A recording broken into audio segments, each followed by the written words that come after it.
you? Very good. How you doing? Good, thank you. Come in.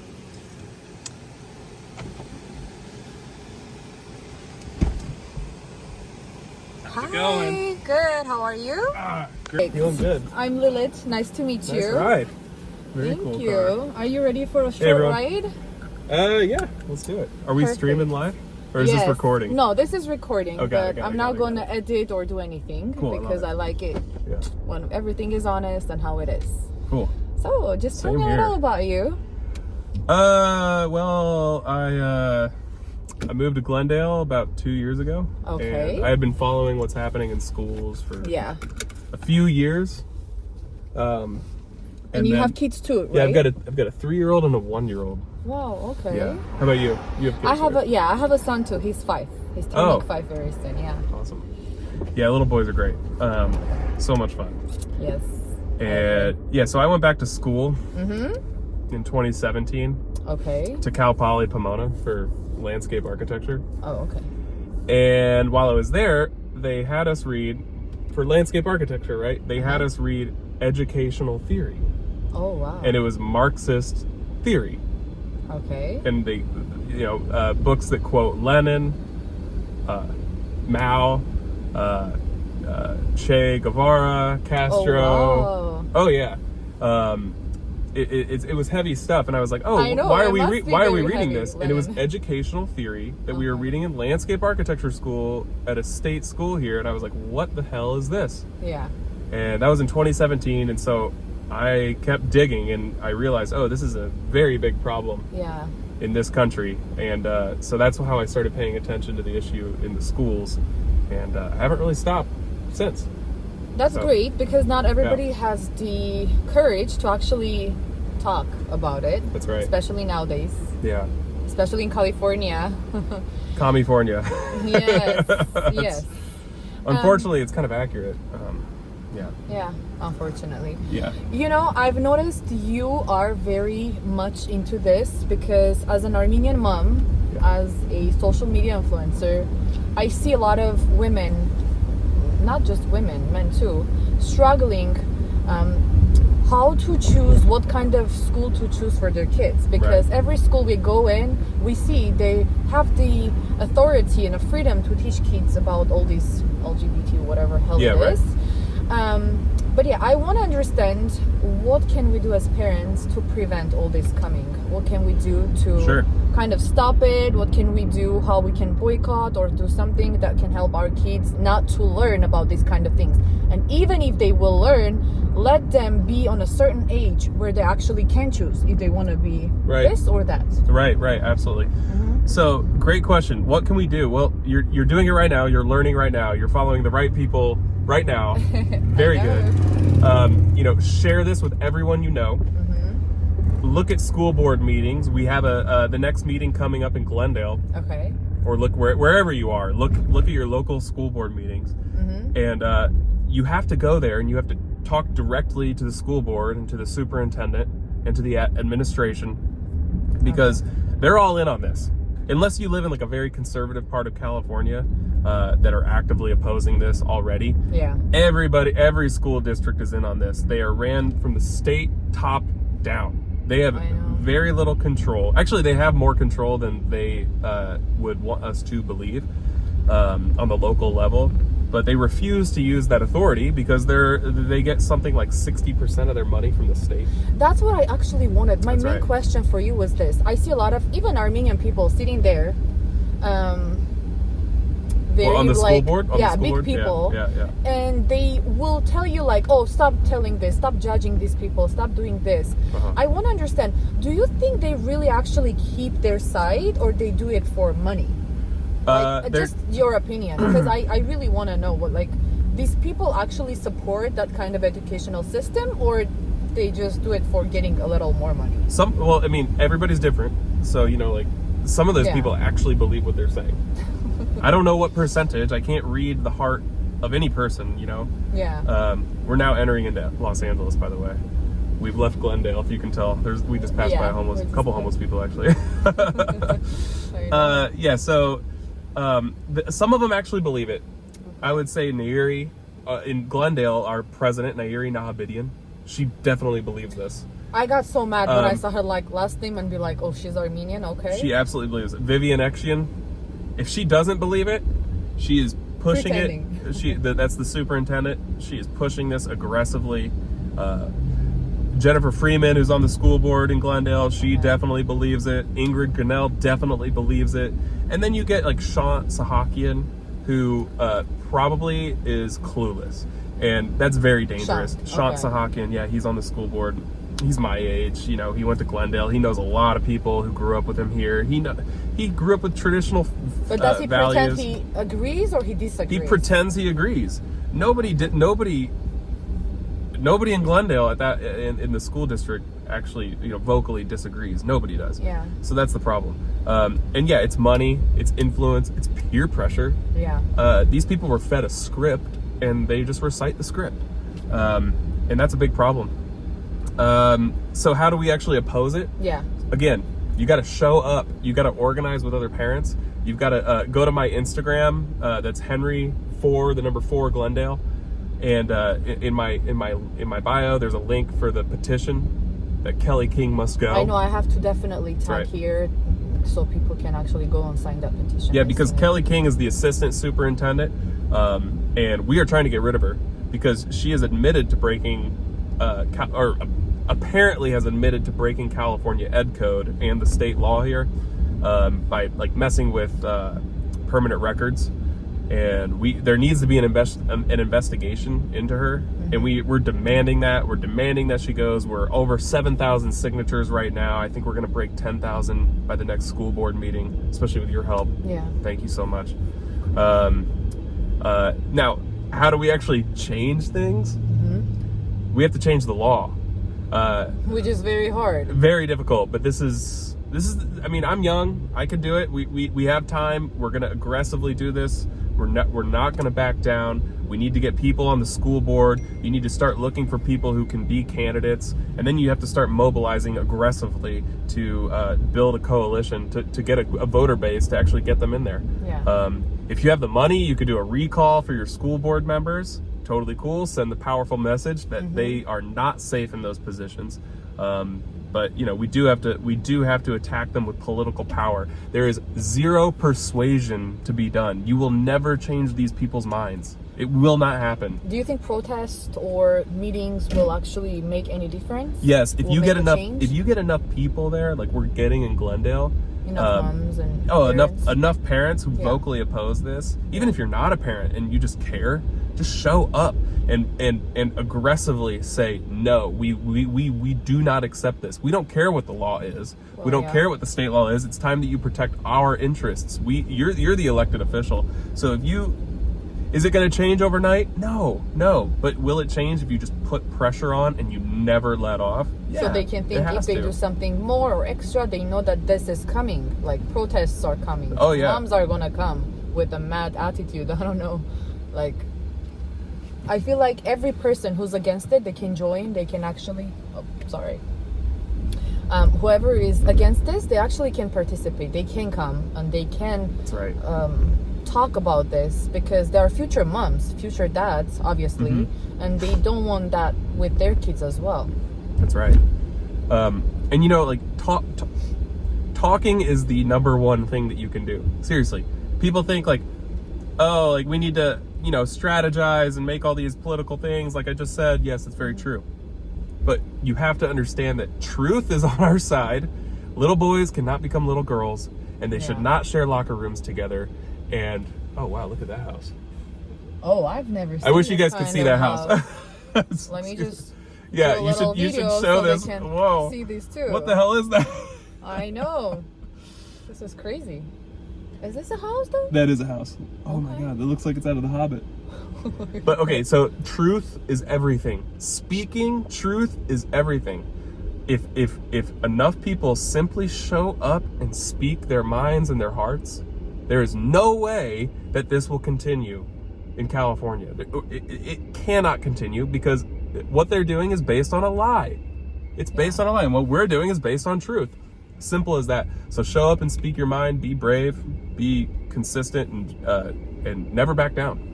And understand the state law. It's really important to know how they're doing this or how they're justifying it.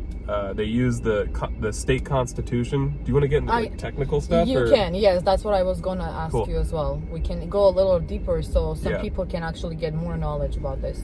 So they use the state constitution, and Article 1, Section 1 states that all people in California have a right to protect their privacy. And they interpret this, the California schools and the California State Board of Ed. Don't tell me they talk about this telling about kids. Yeah, exactly. Yeah. So they say, I know. They have their privacy. They can choose they want to be he or she. It's based on a lie. That's a lie. It is a misinterpretation, a manipulation of the law. Children do not have the same protections of privacy as adults. That is not the case, and the law was never created. Decisions yet. That's right. And so what the schools do is they say, okay, well, minors have a right to privacy. So if Jennifer says, I'm now Jacob. That just sounds so weird. I know. Well, did you see that woman? She's like, oh, I'm dressed like cat. I'm a cat. Meow, meow, meow. You have to know that I'm a cat. You cannot tell I'm a human. I'm like, yes, that's the perfect definition of these kind of people.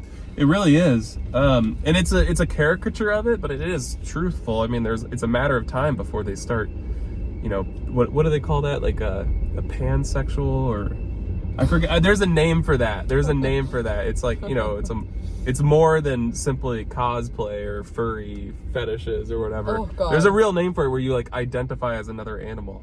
I forget what it is. But it's scary stuff. I mean, these people are clearly mentally unstable. Yeah. So if a child goes and says, yeah, hey, I am a cat. No, I am a girl or a boy or whatever, the school can conceal that from parents because they protect the right of the privacy of the child over the privacy of the parents. And here's the contradiction in that is that they base it on what the child says about the parent, if they're going to tell the parent or not. So if the kid says, my parent is an Orthodox Christian. Yeah. Don't tell them that I changed my gender. Don't do that. The school is then saying, okay, I am going to discriminate against that parent based on their religious beliefs, their private religious beliefs. So they're violating the Constitution, the exact same article and section of the Constitution that they're justifying that policy on. Contradiction, number one. So the next thing they use is the federal law about education. It's called the FERPA. It's the Family Education Privacy Act. And that act basically reiterates that the schools only have to disclose private information if they change the permanent record of the child. But if the child again says, hey, I'm now a boy, they don't have to change the permanent record, so they don't have to tell the parent. Oh my God. So if we as parents basically go in and demand that they change their policies on a local level to require permanent record changes, then they would have to inform the parents. So if we had a school board that said, okay, if a child's going to come to us and change their gender, we will change the permanent record, and then we'll have to tell the parent. That's one strategy. It's kind of a Band-Aid solution. Doesn't really fix the underlying problem. The next, those are the primary laws they use, and then they built the entire state education code on that. And then in Glendale and all the other local school districts, they just blame the state. They just say, oh, this is state law. This is state law. We can't do it. We're abiding by state law. Yeah. No, you're actually violating the federal constitution, and the state constitution. So we eventually just need to challenge this in the courts. That's what it's going to ultimately come down to. It's going to go, yeah. We could do political pressure all the way, never stop, but someone has to bring a lawsuit to court. Yeah. So if you know someone who, if you are someone who has been lied to the school by the school district, and you want to press charges, contact me. I can hook you up with the right people. I'll tag him. You guys will see. We have like few seconds left, so we can post this on Instagram. What would you recommend parents to do? What will be first steps they need to do, and it will help actually to get rid of this kind of educational system? You need someone to run for office. Okay. And you need votes. You need feet on the ground, passing out flyers, getting a petition in wherever you are to stop this, come up and yell. You have to organize. You have to educate yourselves on the local district policy, the state policy. You have to know what's going on, and then you have to identify who is in power in your district, who is pushing this stuff, what are their names, and then you have to hold them accountable, and then you have to push it at the school board. And they're going to make mistakes. If they really believe this stuff, they're going to make mistakes. They're going to violate the Brown Act. The Brown Act requires them to listen to you at a school board meeting. And if they interrupt you, if they try to silence you or shorten your time, that's a violation of the Brown Act. And the school board members are criminally responsible, individually criminally responsible if they violate that, and you can sue them in a heartbeat. So contact me again. If you get silenced at your school board, do it. You want to put pressure on them so they make mistakes. And when they make mistakes, then you can swoop in and be aggressive and be on the offensive. And they're going to make more mistakes. Trust me. So that's the goal right now. It's going to take a long time to change people or to change the system. I think it's going to take at least, I mean, it's hard to tell. But what we need to focus on is throwing sand in the gears.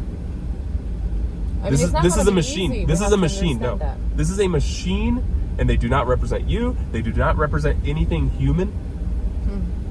You need to throw sand in the gears. You need to just oppose, and make them defend this horrible Marxist bullshit.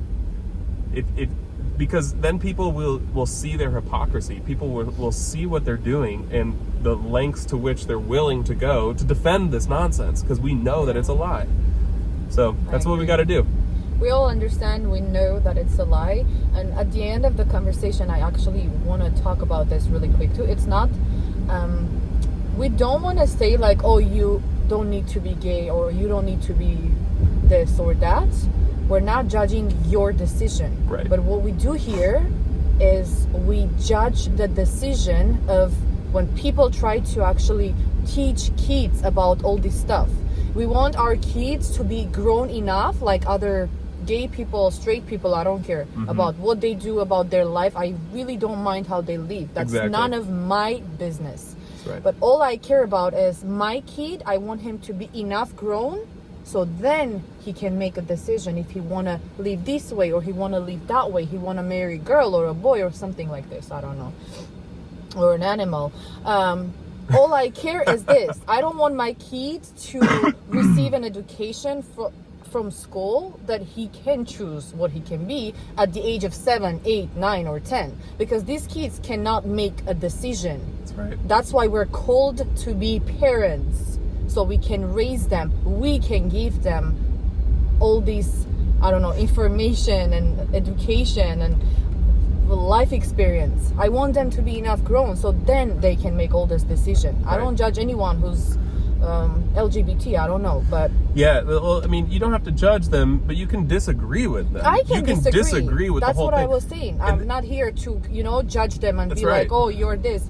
Why would you choose your life like this? No, I don't care about their decision, their life. All I care is about my child, and I don't want my child to be in that kind of path. So I'm trying to prevent. I'm trying to do everything I can. And it's sad because if the child could spend years in the school district living under this lie that the school district will protect against you, that is discrimination. That is discrimination of your religious or your political beliefs. Yeah. That is so offensive. And the child, yes, they can't make a choice. But they also, their speech and your speech and the teacher's speech is limited, because if a child comes out or if a teacher comes out as trans, not only will they hide it, but you are then forced. Every student who experiences that child, they're forced to engage with that child. They're forced to use their pronouns. If you don't use that kid's pronouns or the teacher's pronouns, that's harassment. That is a literal crime, a literal speech crime in the United States of America. If you do not use the pronouns that they're forcing you to use, if they go into a locker room, you don't have the choice to say no. Only they have the choice to say that they're going to use that locker room. They take away your choice. They take away the teacher's choice, the gym teacher's choice, the coach. They are stripping away your individual personal freedoms. Yeah, you have no freedom. Actively. You cannot That's right. just make your own decisions, especially when it's about your privacy. Yeah. Like, I've seen you talking about these girls that they were supposed to change in front of their male teachers. Yeah, you were sharing that story That's right. too, which is disgusting. Disgusting. I can just imagine myself when I was a little kid at school, me changing in front of my male teachers. Oh my God, that would be end of the world. And nowadays we live in a life where and Kelly King says, oh, there's a stigma attached to abuse that the male coach simply has to get over, and they're eventually going to, the word she uses is arrive at the right conclusion. This is a cult. This is a cult forcing it down your throat with the government's backing, and the government actually has the right to inflict violence upon you. They have the right to do that. So this is totalitarianism. Yeah. And we all should be scared of it. Yeah. But you have to overcome that fear, because if we don't take this back right now, if we don't start opposing this right now in big numbers, vocally and aggressively, it will become a totalitarian state. And a lot of Armenians know what this is. They know where they've heard the stories of their parents or their grandparents. Unfortunately. And we have to oppose this right now. That's our only option right now in a free and open society in the United States. Yeah. So, well, as parents, all we need to do is to act. that's right. Act, raise our voices and talk about it, complain about it, so they understand that we're not gonna stay silent and do nothing. We have to. And with that said, if any parent has questions, they can reach out to you. Please. If they wanna sue someone. Yeah, if you want to sue, if you want to run for office, I ran for office in Glendale, so I have tips on that. If you want to figure out how to, set up meetings or put out Instagram videos or learn about the law, just contact me and I will direct you in the right way. I think we all, whoever is against all this stuff, we have to do a huge meeting, protest, whatever it's called, with your help, and we can figure out how we can go forward and stop all this. Yeah. So our kids will not learn all this stuff. Yeah. Thank you. We're almost bringing attention at to your this. home Yeah. again, back. I hope you felt safe. Even though I almost killed one person. Only one. Just kidding. Yeah, we're almost here. Thank you so much for giving your time talking about all this stuff, and we really appreciate, as an Armenian community, all moms, dads, everyone, even people who are not parents. They kept sending me your videos telling, oh, this guy is actually very good. He is just talking whatever we want to listen and whatever we want to talk. So we appreciate that. I am saying all this stuff from Armenian community. Well, thank you. That means a lot, because we share a lot of the same values. We do. Thank you so much. I appreciate. Absolutely. And hopefully we can make some changes. We're together. making changes. Yeah. Put the fear on. Thank you. Thank you guys for watching. Later, y'all. God bless you. Bye.